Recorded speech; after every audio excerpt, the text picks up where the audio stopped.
Hello everyone, అందరికీ నమస్కారం అండి. ఈరోజు చిక్కుడు పిక్కల కూర ఏ విధంగా ఉండాలో చూపిస్తాను. చాలా రుచిగా ఉంటుంది. మీరు ఫస్ట్ టైం నా ఛానల్ చూసినట్లయితే ఖచ్చితంగా లైక్ చేసి సబ్స్క్రైబ్ చేయడం మర్చిపోవద్దు. ముందుగా కళాయి హీట్ చేసుకొని అందులో తగినంత నూనె వేసుకోవాలండి. ఇక్కడ పిల్లల కోసం వండుతున్నానండి నేను, అందువల్ల ఏ మసాలాలు కూడా ఉపయోగించట్లేదు. ముందుగా నూనె వేడైన తర్వాత చిక్కుడు పిక్కలు అందులో వేసేసుకొని వేయించుకోవాలి. ఇలా చేయడం వల్ల అందులో ఉన్న పచ్చివాసన పోయి కూర కమ్మగా ఉంటుందండి. ఒకసారి మొత్తం కలిపేసుకొని మూత పెట్టి మగ్గించుకోవాలి. ఈ విధంగా అయిన తర్వాత చూస్తున్నారా అండి, మీకు కనిపిస్తుందా కలర్ చేంజ్ అయింది, అలాగే వేగినట్టు మనకు తెలుస్తుంది. ఆ టైంలో తీసేసుకొని పక్కన పెట్టుకోవాలండి. నూనె సరిపోకపోతే ఇంకొంచెం వేసుకోండి. ఇప్పుడు అదే నూనెలో ముందుగా కట్ చేసి పెట్టుకున్న పచ్చిమిరకాయ ముక్కలు అందులో వేసేసుకుంటున్నాను. ఒకసారి కలుపుకున్న తర్వాత ఉల్లిపాయ ముక్కలు కూడా అందులో వేసేసుకున్నానండి. ఉల్లిపాయలు సాఫ్ట్గా అయ్యే వరకు వేయించుకుంటే సరిపోతుందండి. మూత పెట్టేసి మగ్గించుకుందామండి. ఇక్కడ ఉల్లిపాయలు తొందరగా వేగడం కోసం సాల్ట్ వేసుకున్నాను. అలాగే కూర రుచిని పెంచడానికి 2 రెమ్మలు కరివేపాకు కూడా వేసుకొని మూత పెట్టి మగ్గించుకున్నాను. చూస్తున్నారు కదా, ఈ విధంగా ఉల్లిపాయలు మగ్గిన తర్వాత ఒకసారి కలుపుకొని, ఇక్కడ స్టీల్ పాత్ర ఉపయోగించడం వల్ల తొందరగా అడుగు పడుతుంది. 2 నిమిషాలకు ఒకసారి కలపకపోయినా సరే వెంటనే అడుగు పట్టేస్తుందండి. ఉల్లిపాయలు వేగాక టమాటాలు వేసుకున్నాను. మొత్తం అంతా ఒకసారి కలుపుకొని టమాటా మెత్తపడే వరకు కూడా మగ్గించుకున్నానండి.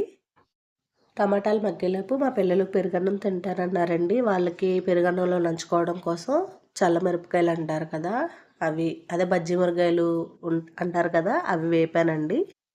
మజ్జిగలో ఊరబెట్టి ఎండబెట్టానండి. ఇవి వేయించుకొని పెరుగన్నంతో తింటే చాలా బాగుంటాయి.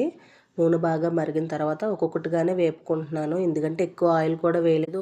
ఎందుకంటే ఒకసారి వాడేసిన ఆయిల్ ఎక్కువసార్లు వాడకూడదని చెప్తున్నారు కదండి, అందుకనే తక్కువ వేసాను. ఈ మిరపకాయలు వేగిపోయిన తర్వాత ఆ నూనెని ఇంకా పడేయడమేనండి, అందుకని చెప్పేసి ఈ విధంగా మిరపకాయలు తీసుకున్నన్ని కూడా వేపేసి ఇచ్చేసాను. మా ఆయన పిల్లలు తినేసారండి పెరుగన్నం. ఈలోపు టమాటాలు కూడా మగ్గిపోయినాయండి. చూస్తున్నారా, ఈ విధంగా వేగిన తర్వాత మనం ముందుగానే వేపేసి పక్కన పెట్టుకున్న చిక్కుడు పిక్కల్ని అందులో వేసేసానండి. వేసేసి మొత్తం అంతా ఒకసారి కలిపేసుకొని మూత పెట్టి ఒక 5 నిమిషాల పాటు మీడియం ఫ్లేమ్లో మగ్గించుకున్నాను. ఒక 5 నిమిషాల తర్వాత దానిలోకి రుచికి సరిపడగా కారం, అలాగే చిటికెడు పసుపు వేసుకుంటున్నాను చిన్న స్పూన్తో. మనం ఇందులో ఆల్రెడీ సాల్ట్ వేసాం కదండి ఉల్లిపాయలు వేపేటప్పుడు, అందువల్ల కొంచెం ఉప్పు తగ్గించుకొని కల్లుప్పు వేసుకుంటున్నాను. మొత్తం అంతా చిక్కుడు పిక్కలకి పట్టేలాగా కలుపుకొని మొత్తం పట్టేసినాక నీళ్లు వేసేసుకోవడమేనండి. అంతే.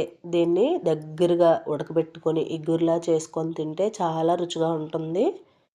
మనం ఆల్రెడీ ముందుగానే వేయించి పెట్టుకున్నాం కాబట్టి పెద్దగా నీరు పడదండి. పిక్కలు ములిగేలా వేసుకొని ఉడికించుకుంటే సరిపోద్ది. మొత్తం అంతా ఒకసారి కలిపేసుకొని మూత పెట్టి ఉడికించుకోవాలి సిమ్లో పెట్టి.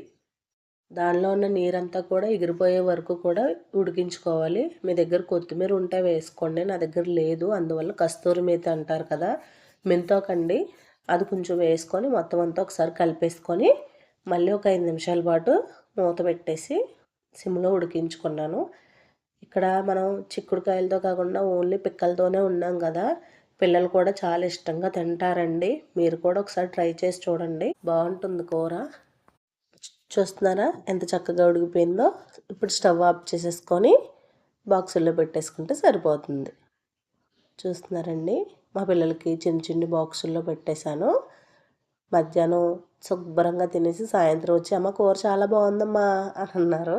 అందుకే నేను ఏ మసాలా వేయలేదండి, ఎందుకంటే మసాలా ఘాటుకి మనం తినగలుగుతాం, పిల్లలు తినలేరు కదండి. టమాటాతో రుచి ఒకలాగా ఉంటుంది, మసాలాతో రుచి ఒకలాగా ఉంటుందండి. దేని టేస్ట్ దాందే. వీడియో కనుక నచ్చితే ఖచ్చితంగా లైక్ చేసి సబ్స్క్రైబ్ చేయడం మర్చిపోవద్దు. Thank you.